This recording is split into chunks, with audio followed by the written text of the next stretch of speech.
The Yobe State chapter of the All Progressives Congress says it will appeal Wednesday's court ruling recognizing Bashir Machina as the senatorial candidate of the party. The Federal High Court sitting in Damaturu directed the leadership of the APC and INEC to recognize Machina as the Yobe North candidate. The presiding judge nullified the parallel primary election that produced the Senate President Ahmad Lawan on June the 9th. Aminu also ordered the APC to forward the name of Machina to INEC as the authentic winner of the primary held in May. Well, Arise analyst Mahmud Jega joins us now for more on the day's political stories. Good to have you this beautiful Friday evening on News Night.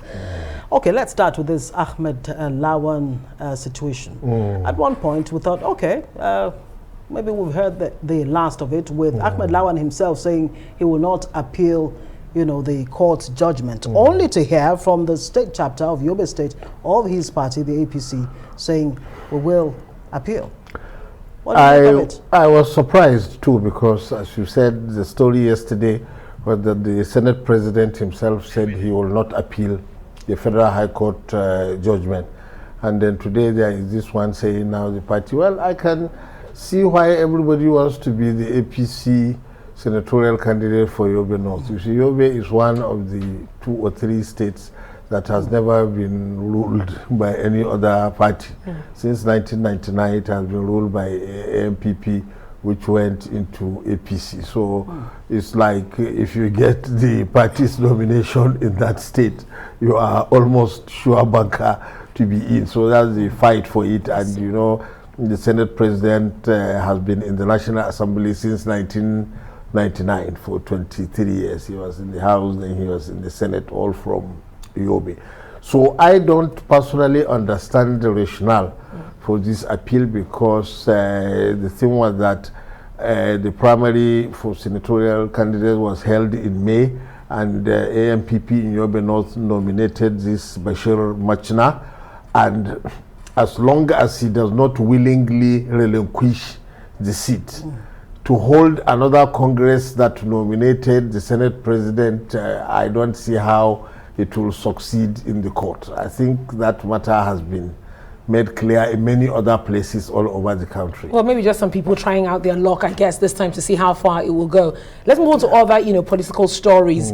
We see Peter will be visiting Wike again. We see, of course, Wike. I think we've actually had enough of that narrative of what's playing out with him and the PDP, and it seems, the troubles just never end. But what do you think is really playing out here with this visit? I don't think even Wike probably knows. Serious? I mean, sending all kinds of signals. Now, Peter Obi is a hard worker. He has been going up and down the country in the last few days, and this is the 3rd or 4th time that he is meeting with Governor of Rivers State, Wike. So, of course, if he can, since obviously Wike is the leader of a major rebellious faction within the PDP, if you could get their support and add that. But I think that is unlikely. But do you think a disgruntled Wike could actually, play in that direction? He is more likely, in my own estimation, to play the APC side. I see. That's the way I see it. You think Wike would rather play for the APC than the Labour Party. Peter Obi Labour Party? Yeah, well, because Wike is not an adventurist at all. He is a mainstream kind of politician. So the kind of guy who will say, look, it's either PDP or APC. These are the 2 parties that stand a good chance of winning the election. And if I wreck the PDP, it will work to the advantage of APC, and that is the side to go. Of course, the tricky part is that he is the leader of PDP in Rivers State and has sponsored the gubernatorial, senatorial, and all the other assembly candidates. So it's a dangerous game that he is playing, exactly because the presidential election will come first. And if by any chance, the PDP loses it, and then all your other candidates are running on PDP's platform 2 weeks later as gubernatorial and state assembly candidates, they could be endangered. That's the game. when you say he'd rather play the APC game, now you have a situation where there are some rumblings within the APC house too, or it doesn't seem to be well within the APC. How is all of this going to play out? It's true. Up to last week, we thought it was PDP that was in crisis, and APC looked safe and stable.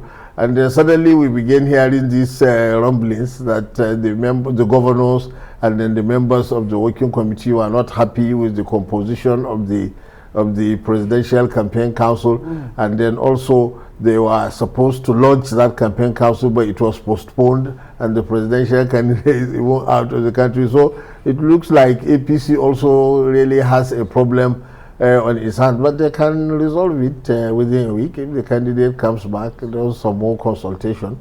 I suppose they can. You know, they have the advantage of being in power at the federal level. So you know, usually in Nigerian politics, if you have the president, all he has to do is to call governors, call other party people and says, okay, I've heard all of you, let's do this. And usually most people will tell you, you can't have the Wike kind of rebellion in a party that has a president. Well, just listening to the spokesperson from the APC tonight and also someone from the YPP, it almost seems as if they're all telling us you're all fussing over nothing, because the question we keep throwing is what's with the delay of the whole presidential campaign council? And I really also hope to move past that narrative, because it seems as if it really bears little or no significance. You might also think different.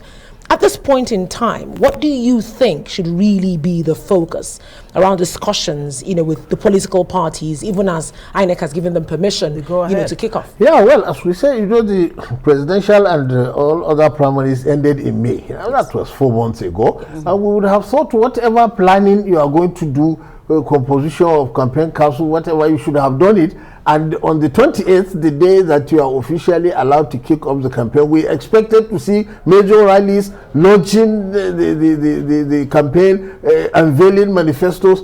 But it's like none of the parties has done that so far. Well, they said they have 5 months, but they shouldn't squander the 5 months. They should use every day of the 5 months and campaign aggressively and let us know what they have. You know, it's disappointing to ask party candidates major questions like what do you intend to do about insecurity, for example, which is the #1 problem in the country and the economy, and to hear people saying we increase manpower and the training. I mean, we expect something. Okay, so now what exactly does that really tell us about where our politics, where our democracy is? I mean, we've gone through the First Republic, the Second Republic. So much has been said about the Second Republic, the Third, and now here we are.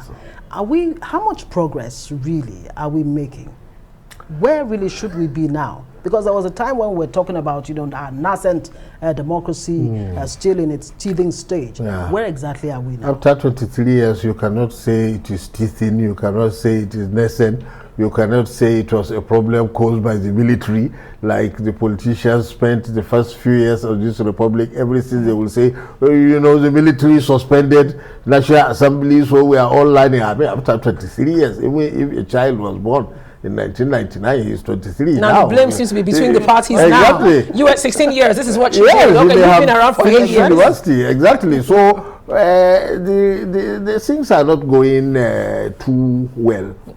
Mostly, especially caused by the underlying economic and security problems. They have really thrown everything haywire. Is it just that, or the quality of the politicians, those who are bringing themselves forward for elective office or even for appointive office? I agree with you that those of us who experienced the Second Republic will say that in many respects the quality of the politicians in this republic is far, far below standard in terms of oratory and eloquence and even substantive program. I mean, from day one in 1978, Chief Obafemi Awolowo came out with the 5-point program of the UPN, which he popularized and remained consistent throughout, and it was the party's agenda from top to bottom. The same thing with the MPN, they had this food and shelter, and then there was the general program of the PRP. Those parties were much more solid, more cohesive, more ideologically oriented than what we have. Do you now. think it's because, you know, maybe personal interests have actually, you know, taking Overtaken. over national interest? Could that be why we're here right now? There will always be personal interest in politics. That's why most people are in politics. But I think fundamentally the lack of ideological orientation of political parties in this republic is responsible for the chaos. You know, people can just go from one party to another because there is really no difference. Some people have been through 5 political parties since 1999. No, there is really no difference. You can enter this one today. If you don't get what you are looking for, tomorrow we just hear that you are in another party. It's terrible. Well, Okay, hopefully we can align personal interest with the national interest.